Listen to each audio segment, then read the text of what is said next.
వీటిని ఇలా చేసేదాన్ని బియ్యము గాలించడము అంటారు. వీటిని ఏమంటారంటే ఫ్రెండ్స్, బియ్యం గాలించడము అంటారు. మనకి రాళ్ళు, ఇసుక ఇలాంటివి ఉన్నాయి అన్నప్పుడు ఇలా గాలించుకోవాలి. మేమైతే ఊర్లో పెద్దవాళ్ళు ఇలానే చేసేవాళ్ళు. నాకైతే వచ్చు అనమాట బియ్యం గాలించడము. చూడండి, ఇది అయిన తర్వాత అడుగున ఏమి మిగిలిందనేది మీకు కంపల్సరీ చూపిస్తాను ఫ్రెండ్స్. నేను చాలా అంటే చాలా సన్నగా ఫ్రెండ్స్, మట్టిలాగా, అదిగో చూసారు కదా, మట్టిలాగా ఒక రాయి కూడా, అదిగో ఎంత వైట్ కలర్లో ఉంది చూసారా ఈ రాయి. Hi, hello friends, welcome back to our channel Ravi Sujatha. Friends అందరూ బాగున్నారా? నేను కూడా బాగున్నాను. ఈరోజు మన వీడియో వచ్చేసి ఏంటంటే, ఇక్కడ టిఫిన్కి నానబెట్టాను ఫ్రెండ్స్. ఏంటి టిఫిన్కి నానబెడితే మాకు చూపిస్తావా, స్పెషల్ ఏంటి ఇందులో అని మీరు అనుకోవచ్చు. స్పెషల్ కంపల్సరీ ఉంది ఫ్రెండ్స్, ఒక్కసారి వినండి.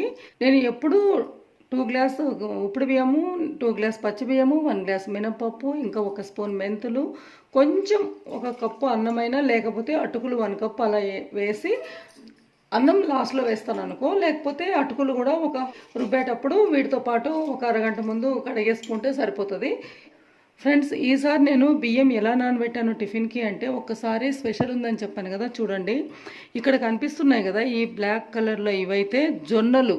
చూడండి, జొన్నలు ఇవి మీకు కనిపిస్తుందా ఫ్రెండ్స్? అదిగో చూడండి, ఇవి జొన్నలు.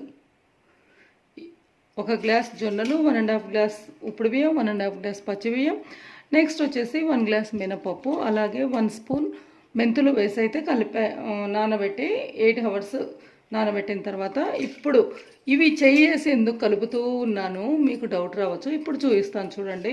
ఒక 8 అవర్స్ నానబెట్టాను ఫ్రెండ్స్. మనం ఫస్ట్ నానబెట్టేటప్పుడు 4 టైమ్స్ నీట్గా వాష్ చేసుకున్నాను వీటిని. ఇప్పుడు మళ్ళీ 3 టైమ్స్ కూడా వాష్ చేసేసాను ఆల్రెడీ. ఇప్పుడు ఇంత సోది నేను ఎందుకు చెప్తున్నాను అంటే, ఒక్కొక్కసారి ఫ్రెండ్స్ ఎంత నీట్గా వేరేసినా కానీ, బియ్యంలో కానీ పప్పులో ఎక్కడైనా కానీ కొంత ఇసుక లాంటివి, లేకపోతే అవి ఉంటాయి కదా రాళ్ళు, సన్న సన్న రాళ్ళు లాంటివి, ఇసుక లాంటివి ఉండిపోతూ ఉంటాయి. మనం దోశ అయినా ఇడ్లీ అయినా తిన్నప్పుడు మన పంట కింద అప్పుడప్పుడు తగులుతూ ఉంటుంది. ఆ విధంగా తగిలినప్పుడు వాటిని ఎలా క్లీన్ చేసుకోవాలి ఈ వాటర్లో నుంచి అనేది నేను ఈజీగా అయితే మీకు ఈజీ మెథడ్లో చూపిస్తాను ఫ్రెండ్స్. ఇప్పుడు వీటిని ఇలా చేసేదాన్ని బియ్యము గాలించడము అంటారు. వీటిని ఏమంటారంటే ఫ్రెండ్స్, బియ్యం గాలించడము అంటారు. మళ్ళీ చెప్తున్నాను, ఇలా బియ్యం గాలించడము అని అంటారు. మేమైతే ఊర్లో పెద్దవాళ్ళు ఇలానే చేసేవాళ్ళు. నాకైతే వచ్చు అనమాట బియ్యం గాలించడము. చూడండి, ఇలా చేసుకోవాలి. మనం ఇలా చేసిన ప్రతిసారి ఆ రాళ్ళు, ఇసుక లాంటివి ఏమైనా ఈ బియ్యంలో ఉంటే అడుగున ఉండిపోతాయి ఫ్రెండ్స్. పైన మన చేతికి ఈ పప్పులు, బియ్యము ఇవి మాత్రమే వస్తాయి. అడుగున ఉండిపోయిన తర్వాత మనం వాటిని కింద పడేసేయచ్చు. మనం టిఫిన్ తింటున్నప్పుడు హ్యాపీగా తినొచ్చు. ఎందుకంటే పంట కింద ఏ ఇసుక కానీ రాళ్ళు కానీ తగలకుండా ఉంటాయి. అందుకని అర్థమైంది అనుకుంటాను ఫ్రెండ్స్ అందరికీ. దీన్ని గాలించడము అంటారు, బియ్యం గాలించడము అంటారు. బియ్యమైనా పప్పులైనా ఏవైనా.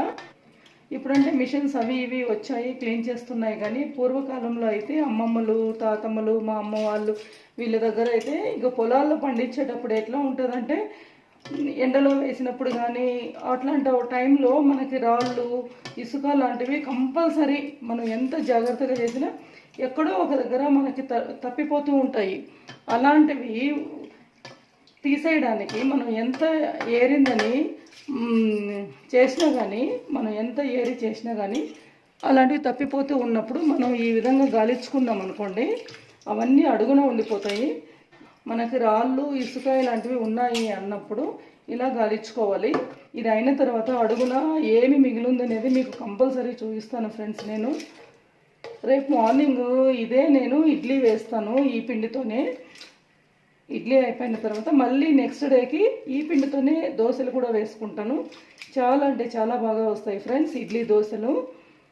నేను ఇడ్లీ రవ్వతో ఎప్పుడు ఇడ్లీ వేయను. ఎప్పుడైనా బై మిస్టేక్లో ఇలా వేయనప్పుడు ఇడ్లీ రవ్వ, ఒక్కోసారి డిమార్ట్కి వెళ్ళినప్పుడు ఏం చేస్తారంటే వీళ్ళు ఉప్మా రవ్వ బదులు ఇడ్లీ రవ్వ 2 టైమ్స్ అయింది ఫ్రెండ్స్ మాకు. ఇలా ఉప్మా రవ్వ బదులు ఇడ్లీ రవ్వ తీసుకొచ్చేసారు. ఆ టైంలో ఇక ఏం చేయాలి అని చెప్పేసి, ఆ ఇడ్లీ రవ్వని ఏం చేయలేము కదా, అందుకే ఇడ్లీలు వేస్తాను ఎప్పుడైనా ఇలాంటి సందర్భాల్లో. ఎప్పుడు కూడా నేను ఇంట్లోనే ఇలా ప్రిపేర్ చేసుకుంటాను, ఇడ్లీకి కానీ దోశకి కానీ పిండి. మీ ముందే చూపిస్తున్నాను కదా ఫ్రెండ్స్, బియ్యం ఎలా గాలించాలి అనేది. చూడండి, లాస్ట్లో మనకు ఇసుక రాళ్ళు అయితే మిగిలిపోతాయి ఫ్రెండ్స్. ఎవరైనా తెలియని వాళ్ళు ఉంటే ఇలా ట్రై చేయండి. ఎప్పుడు ఎంత క్లీన్ చేసినా కూడా ఇసుక రాళ్ళు లాంటివి పంట కింద తగులుతూ ఉంటాయి.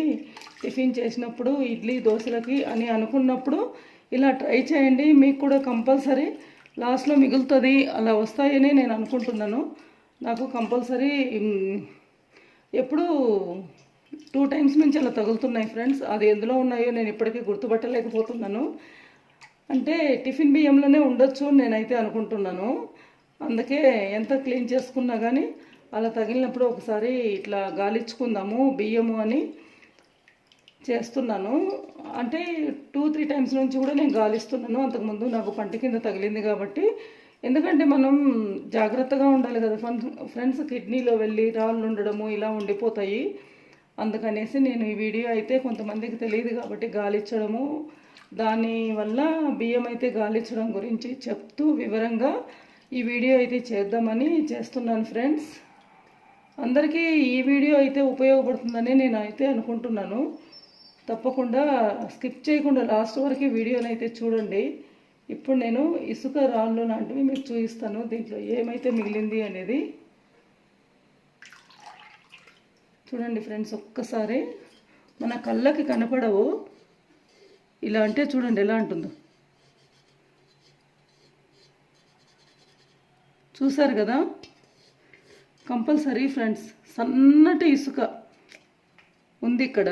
నా చేతికైతే తగులుతుంది, సన్నది ఇసుక తగులుతుంది. అందుకే నేను గాలిచ్చాను అనమాట ఈ బియ్యము.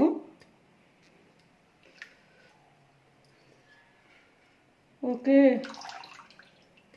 చాలా అంటే చాలా సన్నగా ఫ్రెండ్స్, మట్టిలాగా. అదిగో చూసారు కదా, మట్టిలాగా. ఒక రాయి కూడా అదిగో ఎంత వైట్ కలర్లో ఉంది చూసారా ఈ రాయి. మీ ముందే చూపిస్తున్నా కదా, నేను ఎక్కడికి వెళ్ళలేను కదా. అదిగో ఈ రాయి అయితే తగిలింది నాకు. మళ్ళీ అలాగే లాస్ట్లో సన్నగా ఇసుక అయితే తగిలింది చేతికి, సన్నగా. ఇలాంటివన్నీ ఇందులో మిగిలిపోతాయి ఫ్రెండ్స్. ఇప్పుడు మనం తెలియకుండా అలాగే చేసేసుకుని తింటూ ఉంటే ఒక్కొక్కసారి కిడ్నీలో వెళ్ళి బాడీలో నుంచి ఇట్లా స్టోరేజ్ అయిపోతూ ఉంటాయి కదా. అలా కాకుండా ఉండాలి అంటే మీరైతే ఈ వీడియో మీకు అందరికీ యూజ్ అవుతుందని నేను అనుకుని ఈ వీడియో అయితే చేశాను ఫ్రెండ్స్. తప్పకుండా అందరూ కూడా ఈ వీడియో నచ్చిన తర్వాతనే లైక్ చేయండి, షేర్ చేయండి, కామెంట్ చేయండి. నెక్స్ట్ వీడియోలో ఇంకొక మంచి వీడియోతో మీ ముందైతే ఉంటాను. Okay friends, thank you. Next subscribe చేసుకోవడం మాత్రం కొత్త వాళ్ళు మర్చిపోకండి ఫ్రెండ్స్. రవి సుజాత ఛానల్ని సపోర్ట్ చేయండి. మళ్ళీ ఇంకొకటి స్టిచ్ బై సుజాత అనే ఛానల్ కూడా మనదే ఫ్రెండ్స్. అది కూడా మీరు సబ్స్క్రైబ్ చేసుకుని సపోర్ట్ చేయండి. మా హస్బెండ్ ఛానల్ ఒకటి తమిళ రవి సింగం ఉంది, అది కూడా సబ్స్క్రైబ్ చేసుకుని సపోర్ట్ చేయండి. ప్రతి వీడియోకి లైక్ అయితే చేయండి ఫ్రెండ్స్ మీకు నచ్చిన తర్వాత. ఇక కమెంట్స్లో కూడా మీకు ఎలాంటి వీడియోస్ చేస్తే బాగా నచ్చుతుంది అనేది కూడా కమెంట్ చేయండి. మీ కమెంట్ వల్లనే మేము ఏమైనా చేంజ్ చేసుకోవాలా, ఛానల్లో ఇంప్రూవ్ అవ్వాలా అనేది కూడా మాకు అర్థమవుతుంది. ఓకే ఫ్రెండ్స్, మీరు ఇంతగా సపోర్ట్ చేసి ఆదరిస్తున్న ప్రతి ఒక్కరికి పేరున ధన్యవాదాలు తెలుపుకుంటూ నెక్స్ట్ వీడియోలో కలుద్దాం. బాయ్ ఫ్రెండ్స్ అందరికీ.